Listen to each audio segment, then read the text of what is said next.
It's like Target. However, there was plenty of... Hey, Target, this one's for you. 2 Destiny copies right now in this bitch. Like, Sam Pepper's someone I think about once in a while and remember just, like, how pathetic they are. But, you know, Lil Xan is a name I haven't thought of in so long. Reality has hit Lil Xan now. You feel me? He's The money probably Dolly not coming and in the Luca. same way. Stat's trying to get 30 grand out of him to finish up the balance on the G-Wagon. On the And G-Wagon. he don't got 30 grand for it. 30 grand when he had who knows how much money at one that's point. a reality Like, I would, for a lot of I will artists, cut right? my arm off if Lil Xan has $30,000. It was just So three what and a half happened? years prior that on the very same podcast, Lil Xan was sitting back and bragging about owning 3 different Los Angeles apartments. Wow. I have the same one 10 floors up now. Really? Yep. What? And don't you have another one down the street Yep. too? And another one on the same floor. Why, Why? have 3 apartments? One for my parents, one for Aw. me and Eli, my hacker, and then one for the host. The hose? Despite once being in My a dedicated situation, thought it was obvious apartment. that over the long run, Lil That's Xan's where I failure sit was in the not only hose. inevitable but deserved, and it all began with what seemed to be a poor work ethic, dating all the way back to high school. So I failed every class up until I dropped out freshman year. I just could not sit down for 7 hours a day. Now, we shouldn't make the argument that poor grades in school automatically result in a poor work ethic Ibrahim over the Ibrahim. long term. There's a There are simply Jasper too many Galaxy and examples of remix. mediocre people performing terribly in school before going on to achieve greatness in a different field. However, there's a bit of a difference between finishing school with bad grades and failing every single class before dropping out in your freshman year of high school, as was the case with Lil Xan, establishing what you might call something like a predisposed naturally poor work ethic. They could never get Xan to do the shit that he actually had to do for his career. Like, I remember. I don't think I ever talking heard to one of Stat his about it, and he was songs constantly ever. frustrated. There are going to be numerous examples throughout this video of Lil Xan. I only often know being about him from unable the to Flamin' do Hot work whenever Cheetos it was incident. required. We already discussed him dropping out of school in his freshman year, but it continued into the beginning of his music career when he failed to show up to countless meetings with other big rappers who had given him an opportunity. He Shit, kept missing bro. the meetings. When at less than 2,000 followers, he'd be noticed by an individual named DJ Fu, who wanted to take Lil Xan to meet a potential manager by the name of Stat Quo, who was an old school sober rapper and manager who had worked with Eminem in the past. If it wasn't for this guy, I would literally never have been discovered, never met Stat Quo. We wouldn't be doing the No Jumper Day in the Life. However, as mentioned just prior, despite this insanely big opportunity while still at such a small follower count, Lil Xan kept missing the meetings either as a result of being disorganized or because he thought the meetings were too good to be true. It's LA. You can't believe everybody. It's LA. It was a time when SoundCloud What? rappers were popping up left, right, and center to the What? point What does it that had even become mean? meme. This meeting's probably not real, so I'm just not gonna even think about it. I'm just gonna go eat more Flamin' Hot Cheetos till I die. What a just say that you're too dumb to go. Like, no one's gonna look at Lil Xan and listen to him for more than a sentence and be like, yep, that guy is an intellectual. Like, just own it. Like, you're stupid. Like, you are visibly stupid. Every word you say is like a caveman trying to speak while having peanut butter in his mouth. Like, just say like, yeah, I'm kind of dumb, so I kept missing the meetings. There'd be a lot more respect to be had there. Little Peep, Lil Skies, Lil Pump with Gucci Gang. Is Lil Pump actually an artist? Is he a rapper that is truly worth taking seriously? The border between being a musician and being a meme. So, when a song was released to Lyrical Lemonade, Total Trade, sung by an artist with a name as stupid as Lil Xanax, people had to click to see if it was 290 a meme mil? or not. People clicked on it because they were like, we gotta hear what a Lil Xan sounds like, you know what I mean? And then they were actually like pleasantly surprised. The song was actually pretty decent, creating a perfect storm exploding its popularity. I've always said that it was just like the perfect combination of the name, the give some thumbnail, the title, the actual song itself. It blows my mind, bro. And shortly thereafter, it would become the most viewed video on all of Cole Bennett's Lyrical Lemonade. Just Damn. how quickly you went from a total nobody to somebody that everybody knew. It's crazy. It was so shocking, even for me being like really close to it. However, countless comments along the lines of, if he kept making music like this, he wouldn't be a joke, hint that after this project, he would be considered as somewhat of a one-hit wonder, as 6 months later he released his long-anticipated first studio album, which would be met with many negative reviews from individuals. What did Anthony give it? Like a soft 6? We're not even at the halfway point of the year yet, and this is one of the worst things I've heard all year. Whilst failing to achieve a It's like a professional soft- review higher soft than 4 2 out maybe? of 5 stars, or more than 5 out of 10. The reasoning for the poor release would be discussed by Adam22 at a later date, and it was what you might call unsurprising. Like, I remember when Lil Xan's album came out, right? And I remember having a conversation with Stat and being like, what do you think of the album? Because it was pretty obvious that the album was bad. Xan put in like no work for the album. And I remember having that conversation with him. And if it was up to Stat, Xan would have been sitting in the studio recording every night, and instead he was just doing drugs and having random ass girls come over every night. The other issue might have been that after the insane success of his single Betrayed, Lil Xan might have been lured into a false sense of security about his future and talent as an artist. He might have felt as though he could now relax a little bit and take his foot off the gas, resulting in one incredible banger to lead the album, followed by 15 other mediocre songs. This is the self-described reason behind why T-Pain's rap career eventually failed, and could certainly have been the same story with Lil Xan. Everybody's like, it's downhill from here. The analogy was, if you pedal up the hill, you can coast afterwards. Right, okay. You can just stop working. You have to keep working. What they don't tell you is that you coast, totally fine. There's another hill. So, you gotta keep going. From Lil Xan's perspective, it wasn't his fault. It was instead the fault of his management. I dropped like a mixtape. T-Pain is the actual GOAT. Like, positive reviews than my album, and it should have been my album because my first album wasn't put together by me. It was put together by my management, and you know, I love my. I don't think anyone in their right mind would say T-Pain failed. To the point where I didn't even at all. Track listing.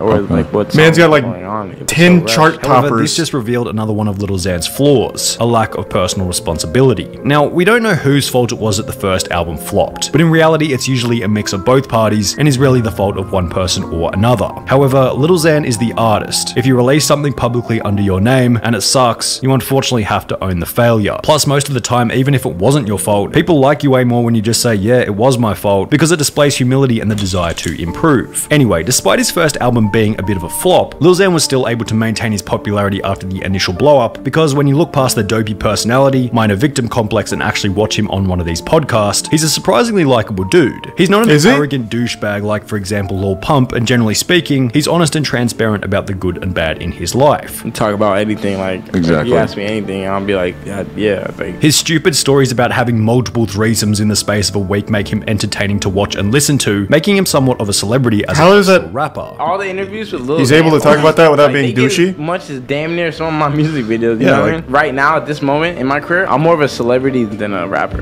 You feel me? Because I can't leave the crib without 10 kids coming up to me right as I leave the door. However, by the same token, the amount of stories that he has which are to some extent based on poor life decisions openly displays his lifestyle filled with a never-ending cycle of short-term pleasure. And this is the problem with so many of these SoundCloud rappers. The branding by default is the glorification of drugs, bringing hoes over to the crib every night, taking out loans to buy cars, Gucci, Louis Vuitton, expensive jewelry. They become so famous and successful while living this kind of life that they actually think that they're on the right path, when in reality, real long-term sustainable success is, at least in part, determined by your ability to avoid these temptations. The other problem with living this kind of lifestyle is that it's usually accompanied by a multitude of poor financial decisions. In the beginning, Lil Xan seemed convinced that this wasn't who he was. Do you go crazy hard with expensive clothes and jewelry and ridiculous bullshit, or do you hold on to it? What's going on in your lives right now? I'm not into the whole, I'm into grills and like MCM, like I have like a chain, but like into what? It's not like so expensive. Grills and MCMs? I'm not into the whole jewelry. However, only 6 months later, in a video posted to YouTube once again by No Jumper, this seemed to have changed as Lil Xan's out of control spending habits and lack of respect for valuable items was put on like a display. multi-channel He'd start by network. mentioning that he would take any I love sponsorships Machinima. as he was low on Maker cash Studios. at the time. Money bag, cream soda, you want to sponsor me?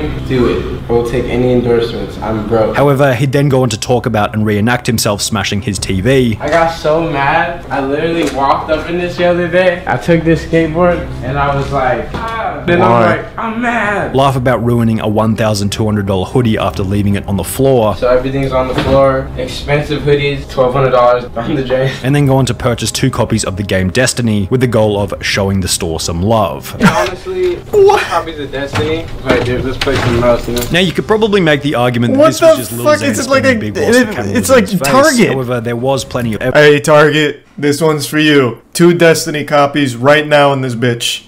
And I'm not a hero, okay? I'm just doing me. Alright, I am a hero. Fine, alright. You need an autograph? Okay. evidence to suggest that off camera, he was also quite unwise with his money. For example, in another No Jumper podcast, he'd talk about how he'd take 7 of his friends to Universal Studios and pay for everyone's entry just to buy 1 drink before leaving. I'll take all my homies, I'll spend $700 to take 7 of my friends in there. Just to get butterbeer? Just to get butterbeer, and we did. And I don't film it or nothing. In addition to this, Lil Xan would take out That's a just loan to stupid. purchase a That's just Mercedes-Benz really stupid. G-Wagon, the price of That's which not even starting cool. at That's just around embarrassing. It's not a flex. $130,000 It's sad. Somebody get a G-Wagon.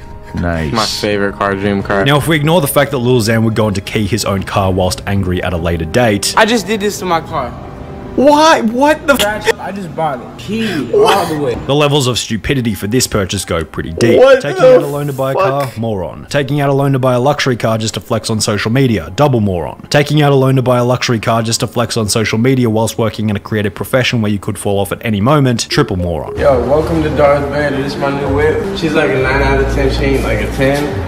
But she's pretty bad. However, the stupidity of his G-Wagon purchase was compounded even further when he would host a public event that would ultimately result in an extra $100,000 fine. On the 21st of December 2017, just before he'd buy the car, Lil Xan would make a tweet which read as follows: "If you live in the Inland Empire/LA area and want to meet me tonight, pull up to 100 to 110 North 5th Street, Redlands, CA 92373, United States at 7:30. Now, it's hard to call Xan an idiot for this. I one. can't He was still early in imagine his more career and the than tweet like was made only 4 hours 25 prior people to the showed up meeting and the time. average He probably age had to expected be just a couple of people 16. to show up for photos and autographs, considering the location was also on the Or very other- outskirts maybe of people could just LA. go there to Well, with them. as you might guess, this isn't what happened. No Around way. 2,000 people showed up, cars and No, streets, the what? police would have to send in the helicopter unit before Lil Xan was arrested for his own safety. I gave like a 4-hour notice. I was heading to my hometown, so I tweeted a location, and then I just expected what, like 50 people to show up. That's just how I am. I got there, and this video's on YouTube. It's like 2,000 people showed up. What? But I got fined because a lot of damages to cars and streets. Really? Yeah, nice. And Wow. the helicopters came out, and it's like 10 grand. And so every the gift sub helicopter. It Oba was like and the resub Project X So with Sochi. Blue. 100K bill. What? Yeah. Really? Another 100K. Lil Xan would go on to Resub state that the Atlas. event postponed his purchase of the G-Wagon. Do you feel like you learned your lesson about that? My manager said that it postponed my me getting a G-Wagon. I was a little upset. But Which could also be interpreted as, over the long run, he was now $100,000 further from owning the car outright. They sent him a bill for 100 racks. And then I remember having a conversation with him after that. He's like, damn, bro, like, no, it's going to take me so much longer to pay this G-Wagon off. Another rapper who owned one of these cars was Mac Miller, who happened to be Lil Xan's biggest inspiration in the beginning. Who's like your biggest inspiration in terms of rapping? Mac Miller, yeah. Mac Miller, he's sick, right? Yeah, like he's Damn, like rest in a big peace. inspiration. Like, However, when Mac would unfortunately die only 9 months later, this also seemed to have an effect on Lil Xan's desire to make music. I'd be like legit crying like in my crib, like this ain't true, bro. Like Mac did not overdose. Mac's still alive. Mac's still here. I just saw Mac 2 weeks ago. When your hero dies, I don't want to make music no more. Like he was like the reason I made music. In this same interview, Lil Xan would also talk extensively about his desire to quit music and simply become a public figure. So that's why I'm not doing music. public like, figure that after does I what? finish my contract. Keys his own car I and didn't know poops what his I was pants? signing up for. I'm more of a celebrity than a rapper at this point. So that's why I'm. What does quitting that rapping. mean for And you? at the end of the day, if he's not enjoying music, the tracks that he does put out won't have the required level of effort in order to compete with other artists who are giving it their all. Lil Xan's attempt to leave music and rather become a celebrity/public figure didn't really work either. After an explosive year on Instagram in 2018, his growth would slow dramatically for the last 25 months, leading to an Instagram livestream in December 2021, in which Lil Xan would show that all of his poor decisions from the past were clearly coming back to haunt him. The industry just doesn't care. They just want you to pump out hit records, and when you're useless to them, just leave you in the dirt. You know. In this video, Lil Xan would That blame is true. his He is sober absolutely businessman right about and that. manager Stat Quo for Very fueling true. his drug addiction after he'd supplied Lil Xan with drugs while on tour so he could go out and perform. And my manager was supplying me with the drugs. He knew all my plugs, so if I couldn't perform because I was withdrawing back then, because yes, I used to be a drug addict, you know, he would call, make calls, send $5,000 out here, $5,000 out here, just to ship the drugs to wherever we're at in the world. This was just another example of Lil Xan's victim complex Thanks, and Reset lack of Brian. personal responsibility. So what's he do? He decides, oh, I'm going to go on my Instagram story. I'm going to blame my drug addiction on Stat Quo. It's completely disingenuous. He needed to rely on his manager who doesn't even do drugs to get him drugs. Does this make sense to anybody? No. At a certain point, you just have to accept that like your problems are your own and that you can't just run around playing the victim. After many accused Lil Xan of snitching on his manager, despite he being the one with the drug addiction, Lil Xan would respond by stating that you can't snitch if you're not a gang member. Oh, you're a snitch now, bro. He didn't make you do that. All this stuff. Like, bro, how am I a snitch? Did I go to court and rat on my gang? I don't have a gang. You can't snitch if you're not a gang member, bro. miss me with that. I'm trying to help other artists in particularly my similar situation. In the Instagram live stream, What? Lil Xan would Help also him with reveal what? that his manager had taken the G-Wagon from him, as Lil Xan still Not owed really helpful. $30,000 on it, which Lil Xan would state was unreasonable, as he had paid for the majority of it. Also, he took my car away too, that I paid the majority of the money, and now he wants $30,000 of the remaining money to pay it off, which I paid literally. It's all my money in the car, and he won't give it to me. Without $30,000 to take full ownership of his G-Wagon, a declining follow count across each of his social media platforms, and no new music in over 7 months, it seems like this could possibly be the end for Lil Xan's career. No, he's about to make a big comeback, I feel. Man, I didn't know why didn't he talk about the Flamin' Hot Cheeto moment? I don't even know Lil Xan from his music. Back in, it must have been like 2019, maybe it was 2018. There was a big story that broke about Lil Xan of how he went to the hospital in the actual ER because he ate too many Flamin' Hot Cheetos and it made his tummy hurt. That's the only reason I know him. He's pumping a crypto scam on his Insta story right now. That is the most like 2021, 2022 shit ever. Everything's going wrong. Hey, you guys see these NFTs? Like, what's up? Is it Mushroom Club? Mushroom Club NFT. Okay. Alright. Hey, I think it's looking bright for him. Hey, NFTs will get him that 30K he needs for the G-Wagon, that's for sure. NFTs somehow always work.